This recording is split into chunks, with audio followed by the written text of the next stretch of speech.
जय जिनेंद्र। कुछ समय पहले मेरी एक श्राविका जी से मुलाकात हुई। मैंने उनसे पूछा कि वे जैन संस्कार पाठ्यक्रम के कौन से भाग का एग्जाम दे रहे हैं। वे बोले, मैं 3 साल से भाग 5 का एग्जाम देना चाह रही हूँ पर नहीं दे पाती। मैंने उनसे इस गैप का कारण पूछा तो उन्होंने कहा, आगम बहुत टफ है, मुझे याद नहीं होता। तब मैं सोच में पड़ गई, क्या सच में आगम टफ है या केवल ये हमारी मेंटालिटी है। आज इस विषय को हम कुछ पॉइंट से समझते हैं।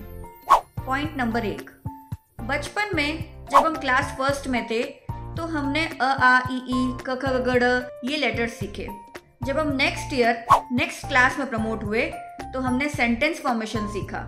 उसके नेक्स्ट ईयर हम पूरा पैराग्राफ याद करने लग गए। तो हमारे भीतर ये चेंजेस कैसे हुए?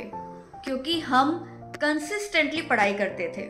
सेम यही प्रोसेस जैन संस्कार पाठ्यक्रम को लेकर है कि भाग 1 में सामायिक की पाठ्यां हैं तो भाग 2 में सामायिक का अर्थ है। इसके सभी भागों को इस तरीके से डिजाइन किया है कि थोड़ा थोड़ा करके आपका ज्ञान ध्यान बढ़ता रहे। अगर आप कंसिस्टेंटली पढ़ाई करेंगे तो आगम याद होना कोई बड़ी बात नहीं होगी। पॉइंट नंबर 2, लोगस्य का पाठ क्या हिंदी में दे रखा है? जी नहीं, लेकिन फिर भी हमें याद है। क्या हम एक साथ लोगस का पाठ देकर घबराए थे? बिल्कुल घबराए थे, लेकिन फिर भी हमने थोड़ा थोड़ा याद किया। कभी किसी को लिखकर बताया, कभी किसी को पाठ बोल बोल के दोहराया, कभी बड़े जनों के संग बैठे और उनसे प्रोनाउंसिएशन लेकर उच्चारण सही करा के फिर हमने दोहराया। इस तरह से प्रैक्टिस कर करके हमने लोगस्य का पाठ याद किया और आज हम चुटकियों में बोल पाते हैं। बस उसी तरीके से आगम को देखकर हमें डरना नहीं है। पॉइंट नंबर 3, हमें स्कूल में टीचर ने हाथ पकड़कर लिखना सिखाया। हमें बोल बोल कर किसी चीज को याद करना सिखाया। हमारे धर्म गुरु भी हमें सिखाने के लिए हमेशा तत्पर रहते हैं। बस हमें उनके सानिध्य में जाने की जरूरत है। वे हमारा मार्गदर्शन भी करेंगे, हमारा प्रोनाउंसिएशन भी ठीक करेंगे और उनके प्रभाव से हमें जल्दी याद भी होगा। पॉइंट नंबर 4, एक बार राहुल एक फ्लावर पॉट को आगे खिसका रहा था तो उसकी भूल से वह फ्लावर पॉट नीचे गिर गया। मम्मी आए, पूछा क्या हुआ? तो वह बोला, मम्मी फ्लावर पॉट गिर गया। फ्लावर पॉट क्या खुद से गिर गया?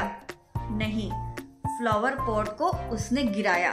भले ही वो भूल से गिराया, ध्यान नहीं देने से गिराया, पर बात यही है कि फ्लावर पॉट राहुल ने गिराया। अगर हम एक्चुअल प्रॉब्लम की बात करें तो आगम टफ नहीं है। बहुत सारे लोग ऐसे हैं जिनको आगम याद है। अगर वो लोग कर सकते हैं तो हम लोग भी कर सकते हैं। आगम टफ नहीं है, बस जरूरत है हमें रेगुलर होने की।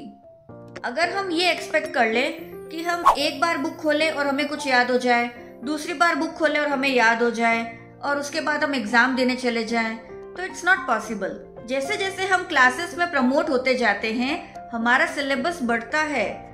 हमें अपने ज्ञान ध्यान को और बढ़ाने की जरूरत है। क्या हमें हमेशा उसी ज्ञान के साथ रहना है जो हम सीख चुके हैं?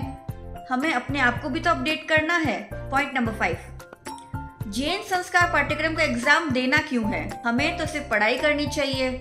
एग्जाम देने से हमें क्या फायदा है? काफी लोग ऐसा सोच के एग्जाम नहीं देते हैं, पर क्या आपने ये सोचा है कि हम बचपन से लेकर डिग्री पाने तक कितने एग्जाम दे चुके हैं? टेस्ट पे test, assignment, half yearly, annually, कितने सारे हमने एग्जाम्स दिए हैं। हमने वो एग्जाम क्यों दिए?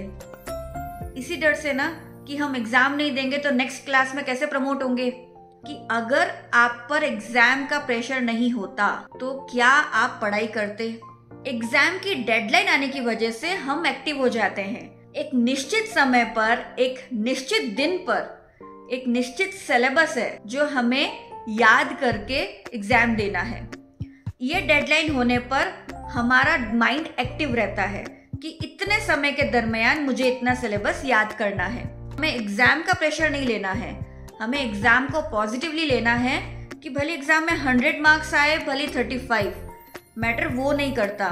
मैटर ये करता है कि आप एग्जाम दें, आप अपने आप को एनालाइज करें। ये आपके बेटरमेंट के लिए जरूरी है। पॉइंट नंबर 6, जैन संस्कार पाठ्यक्रम जिसका मोटिव है 1 साल 1 एग्जाम।